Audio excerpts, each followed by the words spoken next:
बिस्मिल्लाहिर्रहमानिर्रहीम अस्सलाम वालेकुम। Welcome to my channel. मैं उम्मीद करती हूँ आप सब बहुत खुश और कैसे होंगे। हमारी आज की वीडियो का जो टॉपिक है वो क्लास 5 की साइंस की बुक का चैप्टर नंबर 4 इन्वायरमेंटल पोल्यूशन का टॉपिक ग्रीन हाउस इफेक्ट है। अगर आपने हमारी लास्ट वीडियो नहीं देखी तो उसका लिंक आपको डिस्क्रिप्शन में मिल जाएगा। Let's start. Our today's topic is green house effect. Green house effect क्या है और ये क्यों होता है, आज हम इसके बारे में जानेंगे। रीडिंग स्टार्ट करते हैं। Green house is a house made of glass. Green house एक ऐसा हाउस होता है जो शीशे से मिलकर, its roof and walls are made of green coloured glass. इसकी छत और दीवारें सब्ज कलर के ग्लास से मिलकर बनती हैं। People grow vegetables and flowering plants in it. लोग इसके अंदर सब्जियां और फूल देने वाले पौधे पैदा करते हैं। The green house remains hot inside even in the winter season.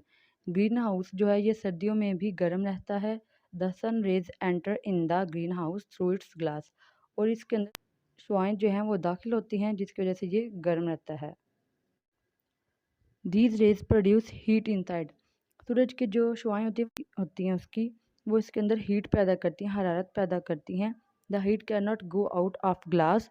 जो ग्लास से बाहर नहीं जा सकती ग्रीन हाउस की दीवारों। The inner atmosphere remains hot, जिसकी वजह से इसका अंदरूनी माहौल जो है वो गर्म रहता है। For your information, our atmosphere mostly consist of nitrogen and oxygen. हमारा जो माहौल है, हमारा जो आबो हवा है वो ज़्यादातर ऑक्सीजन और नाइट्रोजन पर डिपेंड करती है। क्यों ऑक्सीजन और नाइट्रोजन पर डिपेंड करती है? हमारी जो एयर है उसके अंदर ये जो गैसेज हैं ये ज़्यादा पाई जाती हैं। Carbon dioxide, methane, nitrogen oxide, ozone and water vapours are also present in atmosphere. ये भी गैसें सारी आबो हवा में मौजूद होती हैं। These are called green house gases. ये तमाम गैसें ग्रीन हाउस गैसेज कहलाती हैं। Carbon dioxide and other gases present in atmosphere. Carbon dioxide और दूसरी सारी गैसें आबो हवा में work like the glass of green house, और ये इस तरह से काम करती जैसे कि ग्रीन हाउस का ग्लास काम करता है। In other words these gases allow the sunlight to reach the earth. दूसरे अल्फाजों में ये सूरज की रोशनी को ज़मीन तक आने में मदद देती हैं। But do not allow heat to leave the earth, और ये इजाज़त नहीं तो गर्म कर रख सकें। It is called green house effect. ये ग्रीन हाउस इफेक्ट कहलाता है। यानी कि इसका मतलब ये है कि आसान अल्फाजों में सूरज की रोशनी जो है वो ज़मीन तक आती है।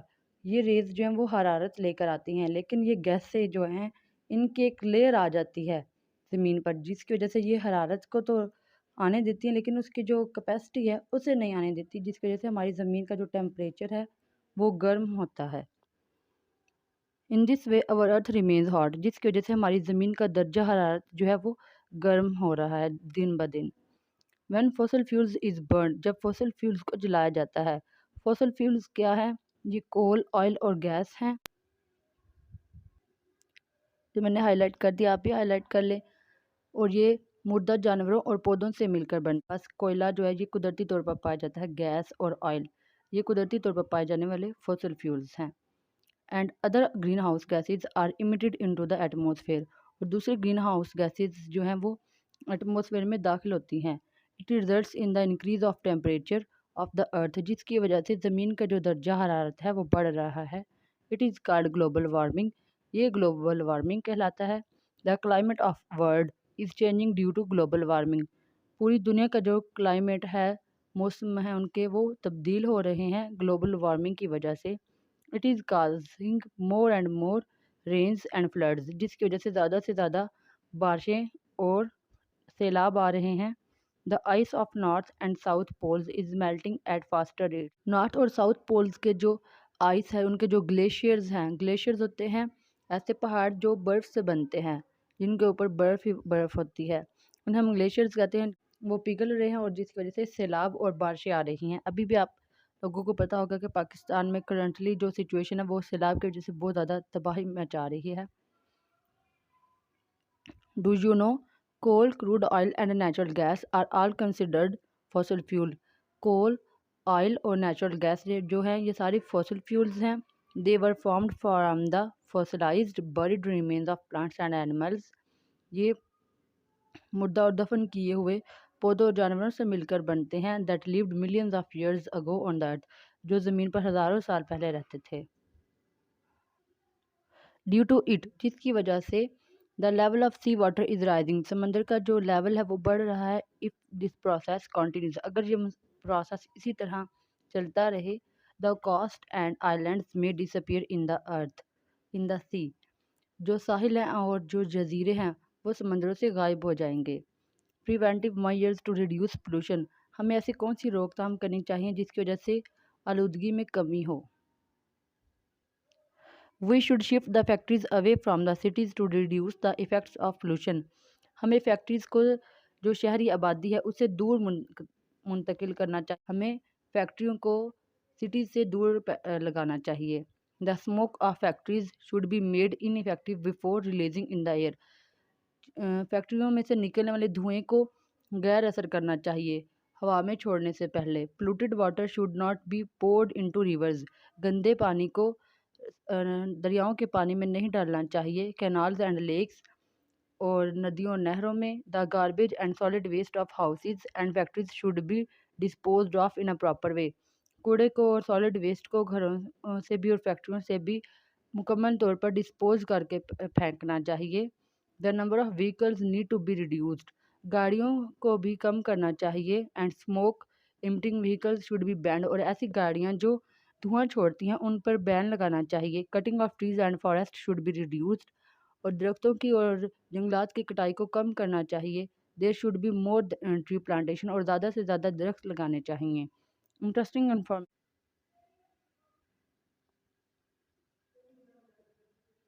हमारा आज का जो टॉपिक है वो यहीं पे कंप्लीट होता है।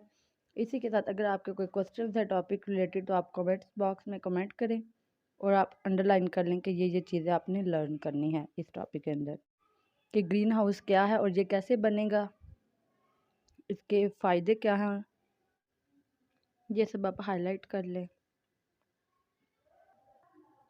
What is green house effect, green house effect क्या है, तो ये उसकी आपने प्रॉपर डेफिनेशन ये बतानी है। फॉसिल फ्यूल्स के बारे में आ जाए तो आपने बताना है कि ये कार्बन और हाइड्रोजन से मिलकर बनते हैं, और ये ऑयल, गैस और कोल हैं। Biodegradable and non biodegradable materials. Activity 4.5, put the things given below in separate bags, इन चीज़ों को आपने अलग-अलग बैग्स में डालना है। Leave them for a week, और इन्हें एक हफ्ते के लिए छोड़ देना है। Observe it after a week, और एक हफ्ते के बाद इसको आपने मुशाहिदा करना है। Have any changes taken place, क्या कोई तब्दीलियाँ इनमें रोनुमा हुई हैं। Wood, bread, water, leather, stone and fruit, इन सब को आपने अलग-अलग बैग्स में डाल के एक वीक के लिए रख देना है।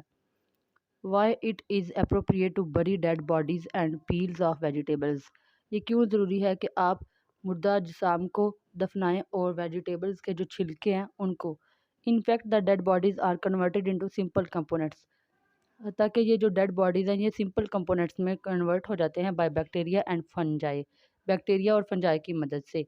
If you throw bread, rice, meat, fruit and vegetables on the ground, अगर आप ब्रेड को, चावलों को, गोश्त को, फलों और सब्जियों को इसी तरह बगैर दफनाए ज़मीन पर छोड़ देंगे, you will see they have disappeared, आप देखेंगे कि ये गायब हो जाएंगे। After decomposition, the materials which are broken down by natural process into simple substances and become part of soil and called biodegradable materials, ऐसे materials जो कि सिंपल सब्सटेंसेस में, नेचुरल से सिंपल सब्सटेंसेस में कन्वर्ट हो गए और ज़मीन का हिस्सा बन गए हैं, वो बायोडिग्रेडेबल मटेरियल्स कहलाते हैं।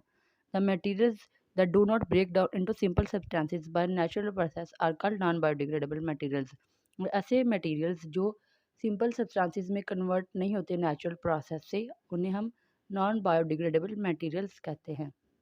एग्जाम्पल के बायोडिग्रेडेबल मटेरियल्स वो मटेरियल्स हैं जैसे कि एनिमल्स और प्लांट्स हैं, अगर वो मर जाते हैं या फिर वो हम उनको यूज़ कर लेते हैं, हम उनको दोबारा ज़मीन के अंदर बरी कर देंगे और फंजाई और उनका जो रिएक्शन होगा जिसकी वजह से वो नेचुरल से सब सिंपल सब्सटेंसेस में कन्वर्ट हो जाएंगे। ये एक बायोडिग्रेडेबल मटेरियल्स की एग्जांपल है।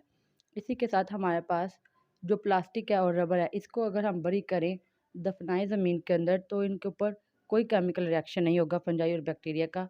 ये एक नॉन बायोडिग्रेडेबल प्रोसेस की एग्जांपल है। Vegetables and fruits, meat and paper are biodegradable materials. Polythene bags, plastic bottle, computer components are the non biodegradable materials. Ways to reduce non biodegradable things, ऐसे तरीके जिनसे हम non biodegradable things का इस्तेमाल कम कर सकते हैं। To reduce pollution of non biodegradable things, non biodegradable things से पैदा होने वाली आलूदगी को कैसे कम कर सकते हैं। The principle of 4R, 4R की मदद से इज अप्लाइड, जब हम इनको अप्लाई करेंगे। 4R means to recycle, 4R का मतलब है रिसाइकल करना, दोबारा यूज़ करना, रीयूज़ दोबारा से इस्तेमाल करना, रिड्यूस कम करना, एंड रिफ्यूज़ और उसको छोड़ देना। रिफ्यूज़ का मतलब है कि आप प्लास्टिक का इस्तेमाल बिल्कुल ही छोड़ दें। रिड्यूस का मतलब है कि आप कोई ऐसी चीज़ जो है रबर, आप उसका इस्तेमाल कम कर दें। रिसाइकल का मतलब है कि आप उसे बार बार यूज़ करें रिसाइकल करके। रीयूज़ का मतलब उसे दोबारा से यूज़ करें। फॉर एग्ज़ाम्पल टोट्स बैग जो हैं उन्हें हम यूज़ कर सकते हैं रीयूज़ के लिए, अगर हम पॉलीथीन बैग को उनका जो इस्तेमाल है उसे छोड़ दें। हमारा आज का टॉपिक यहीं पे कंप्लीट होता है और इसी के साथ हमारा चैप्टर भी मुकम्मल होता है।